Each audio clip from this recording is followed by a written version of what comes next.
Usted sabe, Aida Pipó, que Dígame. hay un columnista de política nacional que yo sigo escrupulosamente, que él, y por eso es un personaje que me interesa particularmente, tiene mucha vinculación con la literatura, porque es doctor en Filosofía y Letras de la Universidad Complutense de Madrid, nada Nada mente, menos. pero además es docente y es crítico literario, ¿no?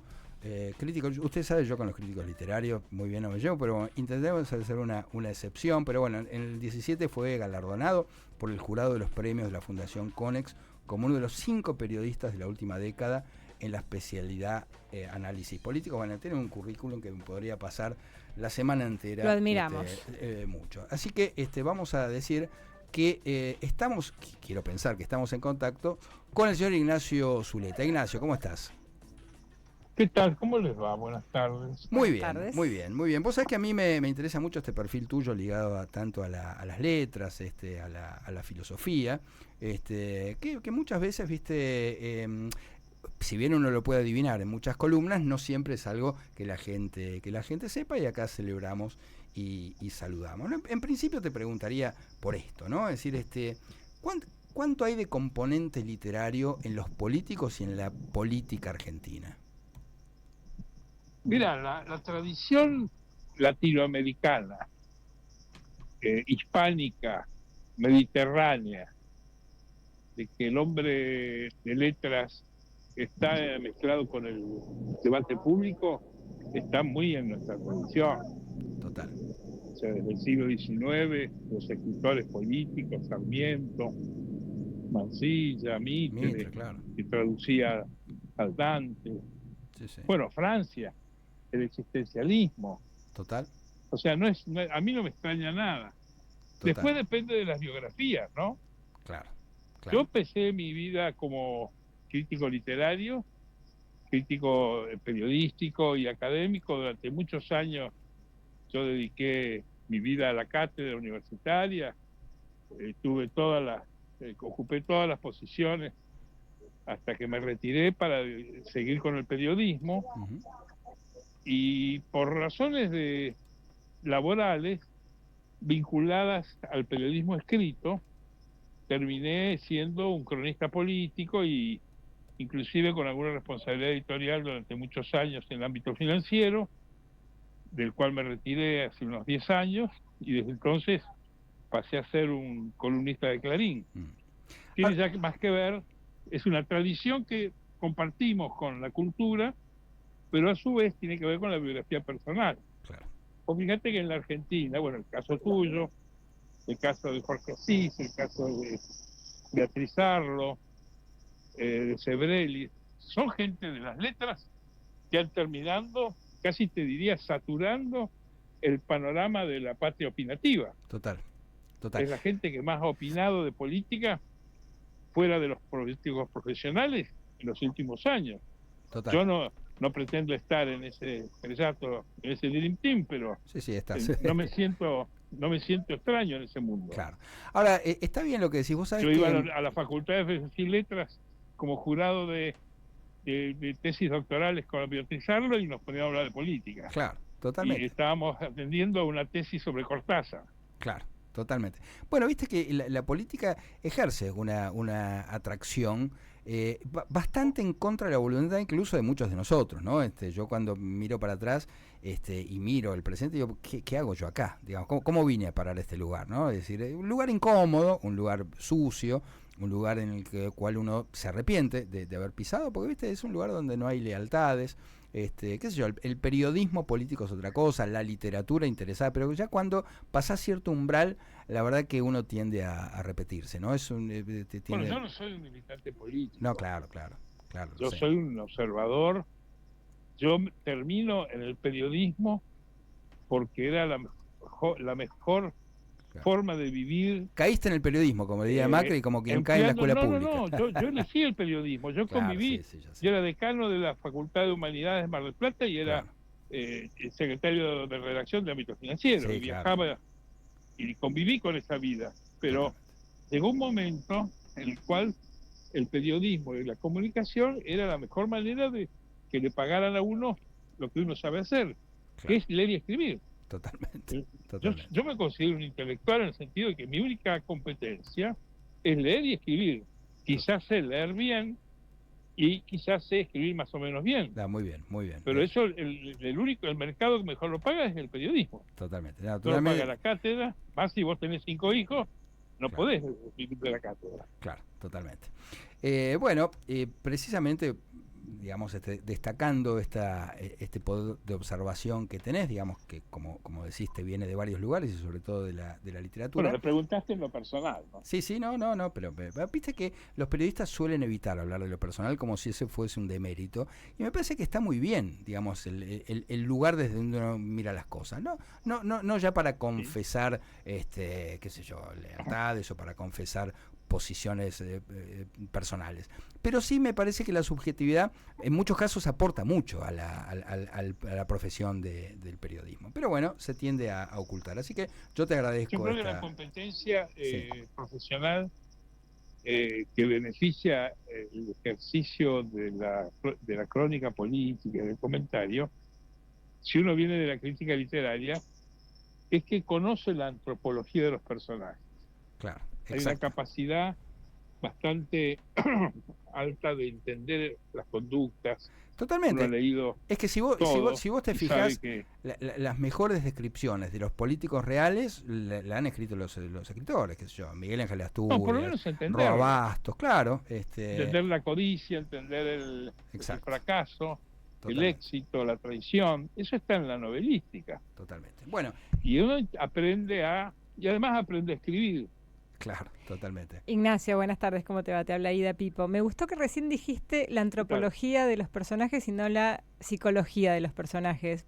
Tiene sentido, ¿no? Porque hay veces que la literatura se pone muy psicologista en demérito un poco de esta visión más antropológica a la hora de construir un personaje, ¿no? Lo usé como una metáfora, porque la antropología es una ciencia que casi ya no existe. Era la ciencia del imperialismo, era inventada por los europeos para tratar de entender a los americanos y por qué las mujeres menstruaban cada 4 meses, que era porque la proteína de su alimentación. Se ha estudiado pero la psicología no, la psicología se resiste todavía. Sí, sí, Yo igual, creo que la antropología lo utilicé como la galería de los tipos humanos. sí, Sí, me igual gustó. yo coincido con Aida que en muchos casos el psicologismo es un problema de la literatura y no un mérito. Pero bueno, viniendo, vamos a saltar al barro. De repente estábamos en la literatura y vamos a saltar plaf Puf. al barro. Yo te escuché decir el otro día, estabas ahí en Odisea, Argentina, algo que creo que fuiste el primero en decirlo, después eso, eh, digamos, se viralizó. Pero esto de que, frente a la pregunta, ¿por qué esos dos senadores misioneros se dieron vuelta y votaron en contra de Ficha Limpia? Si había ahí, qué sé yo, si hubo una especie de traición, en fin, un argumento ahí oscuro detrás de escena, vos dijiste no, eso en realidad fue de onda. Lo hicieron, digamos, sin que intervinieran ahí ni Milei ni el propio gobernador, sino que fue un acto de onda. A ver, ¿cómo sería la lógica de ese acto? Mirá, yo conozco el relato de los protagonistas como lo conoce todo el mundo. Ujú. Quizás sea algo más porque a mí me avisaron esa misma tarde. Yo tenía la noticia que tenían algunos senadores de que ese era el resultado. Pero como yo en ese momento no escribía, me lo guardé. Claro. Pero te quiero decir que se sabía. Mm. En esa sesión se había propuesto desde el peronismo modificar la ley de ficha limpia y devolverla al Senado, Ujú. a diputados. Claro. Eso estuvo exhaustivamente explicado por la senadora Fernández Sagasti. Ujú. Levantó la mano la senadora Vigo, que es la informante del proyecto, y dijo, quiero avisar que nosotros no vamos a aceptar ninguna modificación. Ahí es donde cayó la ficha de que se caía el proyecto, porque no estaban todos los votos necesarios. Ante esa situación, yo imagino, supongo sobre esa información, que el gobernador Rovira, que es un hombre muy poderoso en su distrito, quiso hacer una muestra de poder. Yo Claro. a Cristina y a Milei les voy a resolver un problema que ellos no pueden resolver. Claro, claro. Es cierto que Milei y el presidente y el ejecutivo con Misiones tienen muy buenos amigos. Está a la cabeza de las partidas de dinero discrecional o que dispone de manera discrecional el gobierno para entregarles, lo ayudan mucho. Hay evidentemente alguna relación de afinidad. Ahora, me parece que para mí que un hombre de poder como es Rovira demuestre su poder interviniendo en el orden nacional, claro, y destrabándole la changa, haciéndole la changa a Milei y a Cristina, es una tentación total, irreprimible. Total. Si cualquier hombre de poder que tuviera esa posibilidad lo hace, aprieta el botón. Total, pero vos sabés que tiene total sentido, y a veces, viste, como en el cuento de Poe, en la carta robada, no vemos ciertas cosas porque están delante de nuestros ojos, pero vos cuando lo dijiste, dije, claro, es esto, claramente es esto, porque así además Rovira se posiciona claramente a nivel nacional. Exacto. Claro, me pareció la verdad la mejor de las lecturas. Y después, bueno, viste que la realidad tiende a imitar a la ficción, y ahora estamos viendo esta recreación del Eternauta, que son batallas acá en la Ciudad de Buenos Aires, y ahora estamos asistiendo a una batalla real, ¿no? En la Ciudad de Buenos Aires, que yo no me imaginaba, muy encarnizada, entre la Libertad Avanza y el PRO. Hay ahí, digamos, a mí me sorprende, digamos, la crueldad con la que se está dando esta batalla. Amarillo fracasado. Amarillo fracasado, fue durísimo. Duro. ¿Cómo ves, Ignacio, vos esta batalla de la Ciudad de Buenos Aires? Mira, yo la verdad que no la veo tan cruenta. A ver. La veo previsible. Para mí, la elección de domingo es la última batalla del 2023. Es el rescoldo del derrumbe de las dos grandes coaliciones, Cambiemos y el peronismo, que una pierde la primera vuelta, Cambiemos, y la segunda pierde la segunda vuelta, dispara la cláusula de balotaje que arrastra el voto de Cambiemos hacia Milei, y Milei es presidente. Claro. Sin gobierno, sin programa, sin funcionarios, sin gobernadores, sin diputados, y gobierna de prestado con lo que quedó de Cambiemos, la fórmula presidencial que está en el gabinete, los ministros de Macri, Sturzenegger, Caputo, los programas que se habían elaborado para Larreta y Bullrich, como lo que fue el DNU 70 y la ley ómnibus, la ley, no me acuerdo cómo se llamaba, la ley de bases. La ley de bases.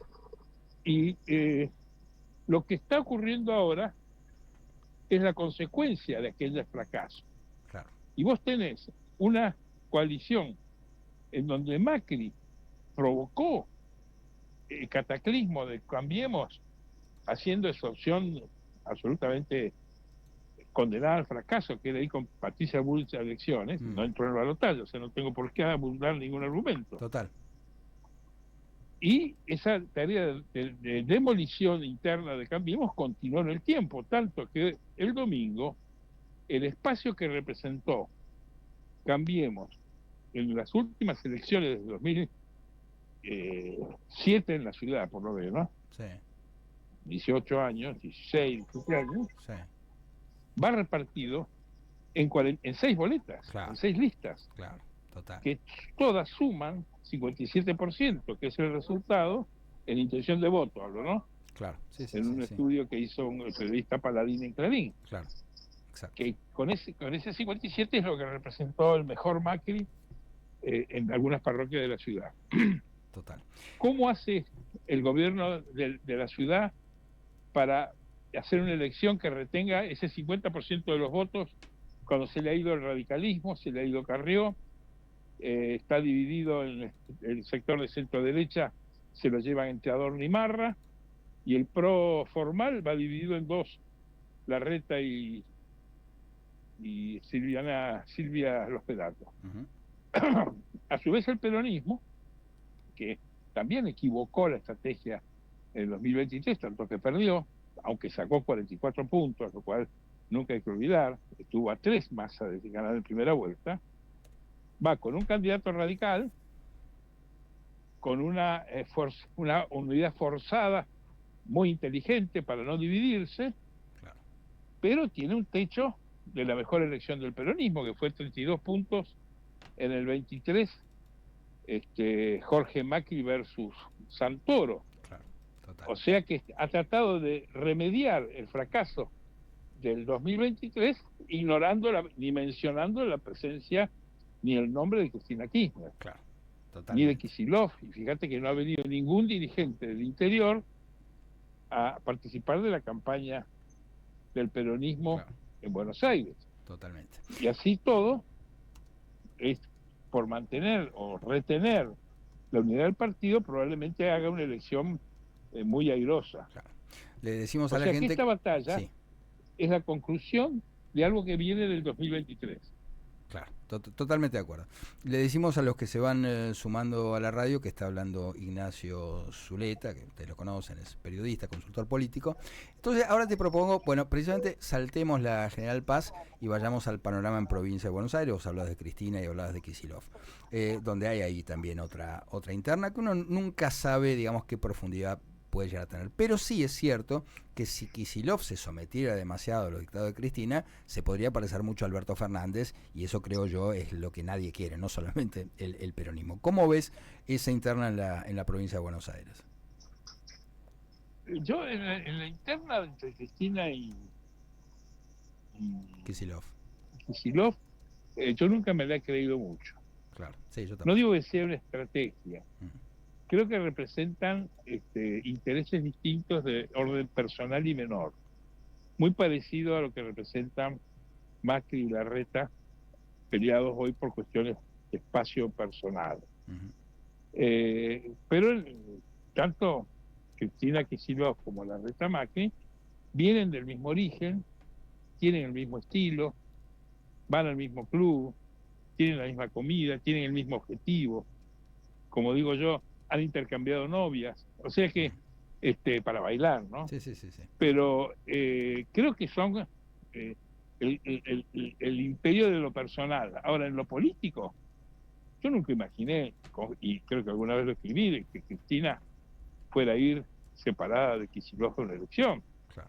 No digo que no vaya a pasar al final si pasa algo, pero hoy están, como se dice en Madrid, a partir un piñón. O sea, Claro. están juntos, han acordado las fechas, la separación de las PASO, y ahí Cristina ha hecho un gran esfuerzo, creo yo, para que no se rompa la unidad, porque sabe que la unidad del peronismo es la clave de la mejor competitividad frente al no peronismo de la provincia, que está deshilachado y tiene todas sus fuerzas políticas, las que lo llevaron a Milei a ser presidente, divididas. El PRO dividido, los radicales divididos, la Libertad Avanza dividida, y eso le prepara un escenario muy, muy riesgoso para el gobierno nacional en la provincia.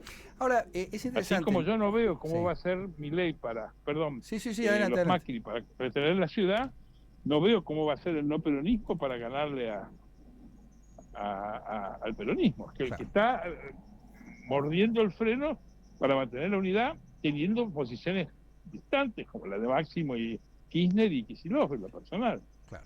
Ahora, a mí vos es que me interesaría tu caracterización de Kicillof, porque yo lo noto muy diferente, hecho de otra madera completamente distinta de la del peronismo, de la de Cristina. Digamos, es un estereotipo de persona que yo conozco bien, porque creo que más o menos podríamos llegar a venir del mismo sector, ¿no? Es eso que era el ICUF, ¿no? Un sector de la colectividad a la cual yo pertenezco, volcado a la izquierda, ¿no es cierto? Que tradicionalmente es muy antiperonista. Yo veo ahí, digamos, por parte de Kicillof, obviamente, el de tendieron la alfombra roja en el peronismo, pero tiene una madera, digamos, que no pertenece al peronismo. Esto que describe muy bien Moreno, ¿no? Viste que Moreno pone en un lado el peronismo y en la vereda enfrente a Kicillof. Y yo creo que esa caracterización no está mal. Ahora, una cosa es el peronismo, hay que decirlo, y otra cosa es la izquierda. Históricamente el peronismo ha sido un freno a la izquierda. ¿Cómo te imaginás, digamos, puesto en una hipótesis que no quisiera siquiera imaginar, una presidencia de Kicillof? Digamos, ¿te parece que respondería al peronismo o sería, digamos, algo más cercano a la vieja izquierda tradicional? Mira, previa a la respuesta, que es compleja, porque es imaginar el futuro, Mm, como dice Octavio Paz, el futuro es tan irreal como la eternidad. mm, Ahora, a mí no me...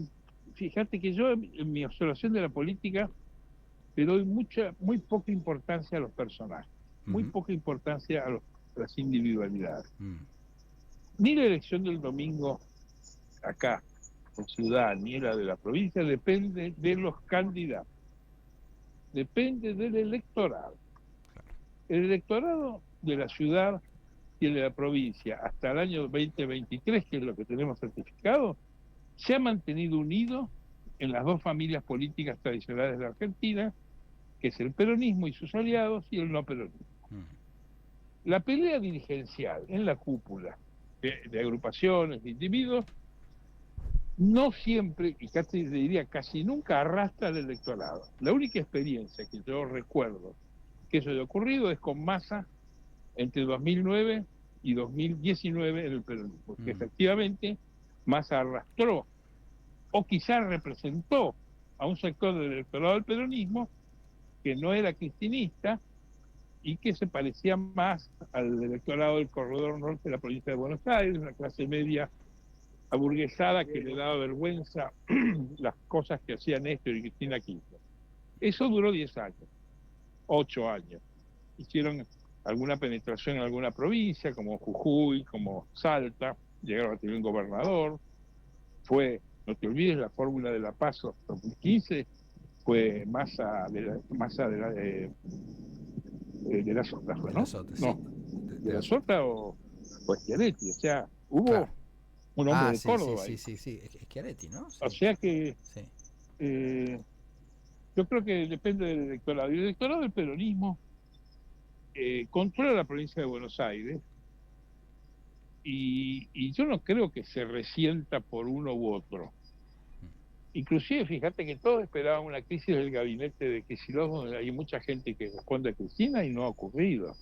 Claro, es verdad. Además, el peronismo suele tener una tendencia a alinearse cuando tiene la posibilidad de retener el poder. Claro. Ahora, teniendo en cuenta esta tara que tengo yo, que es darle más importancia a lo estructural que a lo individual en la política, yo creo que no, la Argentina no está ya más para gobiernos títeres. Claro, total. El gobierno de Alberto Fernández puso en crisis la idea del gobierno títere. La fórmula de Patricia Bullrich en Cambiemos puso en crisis al candidato títere, que era Patricia. Total. Yo no creo que la Argentina esté para un presidente o el electorado, otro presidente que sea teledirigido. Totalmente, totalmente. Yo creo que, y eso es como el Kicillof. Claro. Kicillof tiene una imagen positiva entre el peronismo, tiene leyenda de honestidad, es de los más cultos que hay porque es muy leído, pero es un hombre que llega a donde llega, manipulado y teledirigido por Cristina Kirchner. Totalmente. Y eso dura hasta este episodio. Total. Porque Cristina Kirchner cede cuando cree que puede haber posibilidades de perder el poder. No nos olvidemos que Cristina Kirchner tenía de candidato a presidente a Guado de Pedro durante un mes. Total. En el 2023. Y optó por Massa porque efectivamente Massa logró 44 puntos. Claro. Guado de Pedro no hubiera obtenido ni muchísimo, habría quedado muy lejos de esa marca. Obvio. Ignacio. O sea, yo no lo veo. Ahora, si después es presidente, no me llame. Claro. Está bien. Ignacio, porque a vos se te ocurrió eso. Sí, ¿no? sí. Bueno, te voy a llamar. Si sucede eso, te voy a llamar. Y no solo eso, sino que te lo voy a vamos a echar la culpa. Y te lo voy a atribuir totalmente. Ignacio, un gustazo, de verdad. Hablamos con Ignacio Zuleta. Siempre un placer escucharte. Te mando un abrazo grande. Te agradezco mucho el llamado. Chao. Saludos a ustedes y a los sucesos. Muchas gracias. Chao.